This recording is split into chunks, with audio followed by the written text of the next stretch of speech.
This advice from Tai Lopez completely changed my life and completely changed my business. And in today's video, I'm going to share with you some of the biggest learning lessons I've learned from him, which really changed my perception and helped me kind of move mountains and really excel in certain areas of my business and in my life as well. Now, if you don't know who Tai Lopez is, he is the guy who picked up so much heat in 2015 from his infamous Here in My Garage video on YouTube. In fact, I'm a lot more proud of these 7 new bookshelves that I had to get installed to hold 2,000 new books that I bought. Now, when I first saw this video myself, I thought it was really interesting because whilst everyone was kind of in a bit of uproar and being like, how dare this guy show us his Lamborghinis and kind of feed us this, he also got a lot of followers as well. And I also, being in the marketing and kind of sales and psychology world for a while, I also noticed a few things he was doing. And I thought instantly, this guy knows what he's talking about. But not only that, I'd actually seen him a few years earlier in one of Owen Cook's video, aka RSD Tyler, where he actually went to Tai Lopez's house for a house party and he interviewed Tai Lopez for 5 minutes. And this was the first I'd ever seen of him. It was in 2013 or 2014.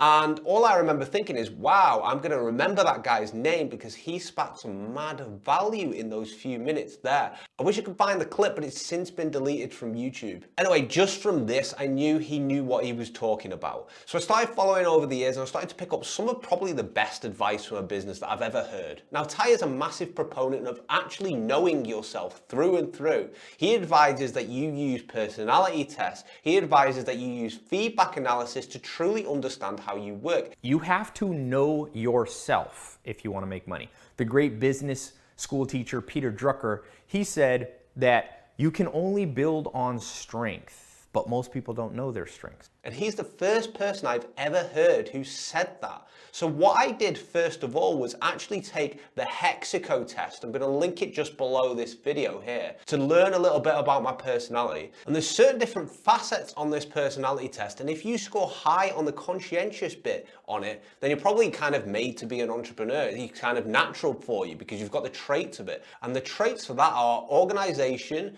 diligence, prudence, and perfectionism. I scored pretty highly on all those, at least higher than the average. But one big thing that I scored high on, which I actually thought was a strength at the time, was I scored really high on being sincere. In fact, I scored high within the 90th percentile. So the top 10% of the population, I was way higher than all of those. And I thought, oh great, I'm a sincere person. But as I went further and further along in business, I realized that it's not always a great thing to just be so sincere and so genuine all the time, because sometimes you should read the room a little bit and blend into the crowd. In fact, one of the things that Tai says is that Casanova, he was this big seducer of women, and there's lots of literature on him, but he wasn't only a big seducer of women, he was actually a master at blending into the room and getting into people's social circles and starting opportunities and different deals for himself as well. In fact, he said if you want to be successful in business, you should also learn how to be a bit of a Casanova, aka a chameleon, because some people just don't appreciate,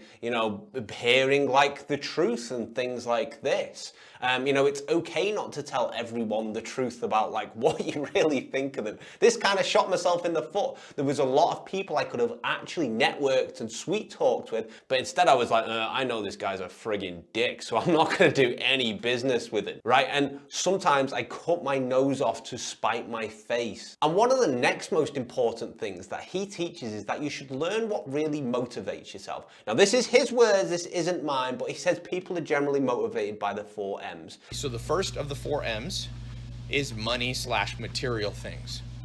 There is a part in most humans, not all, that we have inherited from our great-great-great-grandparents right through our DNA that makes us have a certain level of materialism. The second one is mating/love, okay?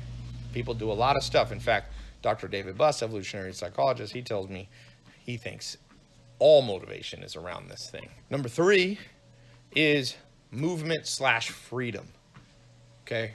People are motivated by more freedom. They don't want to be tied down. They don't want to be told what to do. The 4th thing is mastery/status. Some people just want to be known. You're the man, you're the woman. Like they just like acknowledgement from others.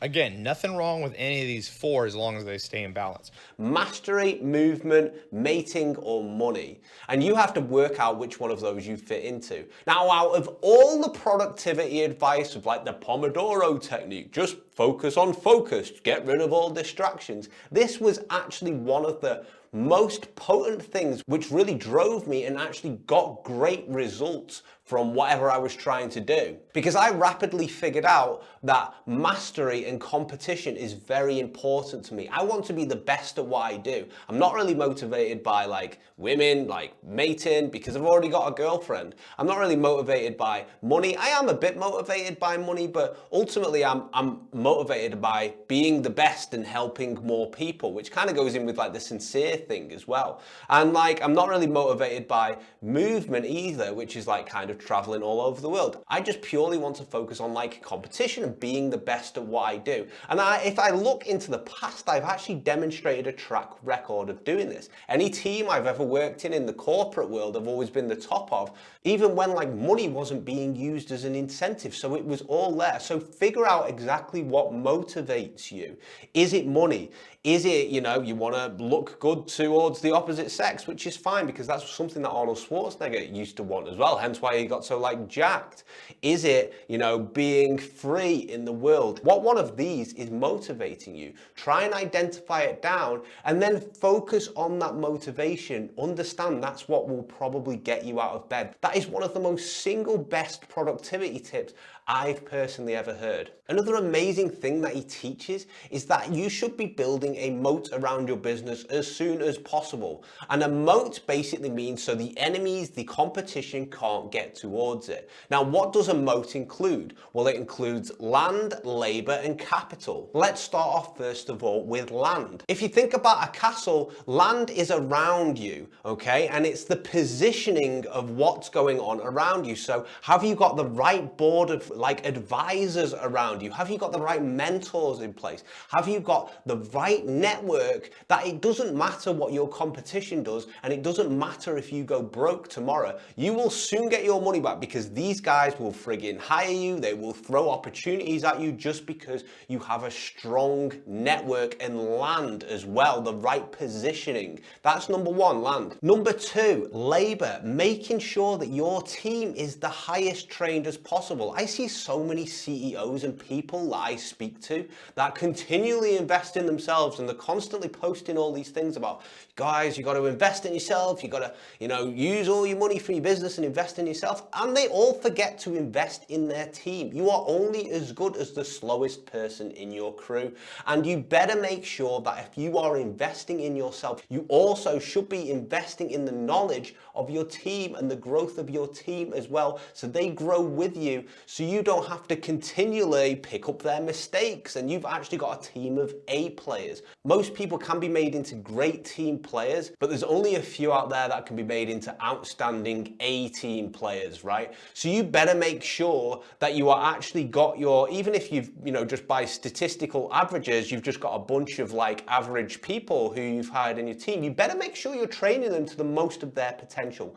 That's labor, that's number two. The next one is capital. You need capital as well to have that moat around your business. Capital isn't only good to invest into your team's growth, but it's also great to get capital and for it to change your own mindset. Like if you are struggling to pay your bills and you have like no money and you're worried about like, oh, I hope my, you know, internet supplier doesn't end up putting up my, you know, my internet rate like by an extra few dollars again this year, that is a very tough mentality to have like kind of growth opportunities out of. However, if you've got like a comfortable amount of money, some comfortable security, you don't worry about those things. You start worrying about like bigger things there. So you should be focusing on getting capital around yourself. You can do this in a few different ways. You can give like shares away of your company, like a percentage of way of it to like investors. You can potentially even use debt as well. Now, I'm not telling everyone to go and take out credit. Let me just be clear there. But there's plenty of people in history, Sam Walton, you know, Donald Trump, who have built successful businesses out of debt. And you should only be taking out debt to actually build your business, to use as capital if you are 100% sure you will get that money back and that you can leverage that debt into better returns for yourself. Most people just leverage debt into buying like a brand new TV or a brand new computer or something like that, or going on a new holiday, but they don't actually think about like the return on investment. Will they be able to actually leverage that into something else? And that's the third thing around building a moat in your business. These are all things that Tai actually teaches. And this guy has like, you know, passionate followers on YouTube as well, but also like he has this group of haters which just don't understand anything about business and just think this guy's all about cars and everything. If you actually listen to this guy, he has helped me tremendously. And he has also bought multiple companies during the events of the last year and capitalized on it. This is a smart dude. He's taken these places which are basically crumbling under the weight of like the economy now and transform them into e-commerce stores. And these companies were doing hundreds of millions last year. This is a smart dude and you want to listen to him. Don't get fooled by people saying, oh, he's a scam, he's got a Lamborghini and all this. Like, don't be fooled by any of that. I've done 5-figure months in my business. I broke the 5 figures in a day in my business. I put some of this down to some of the teachings he's gave me. And like, you should always be in a position in life where you are looking at people who have kind of been there and done that and trying to understand what their worldviews are, what their approaches are, what their principles they have in their heads are. Because if you don't, then you might as well just go to bed and just wake up tomorrow as the same person you are today and make no further progress in your life. So these are some of the things that have helped me, and I truly hope they help you as well. I've got another video up here which is about how Sam Ovens gave me some principles which actually changed my life. If you enjoyed this video, you should definitely go and watch that one as well. Take care and see you in the next one.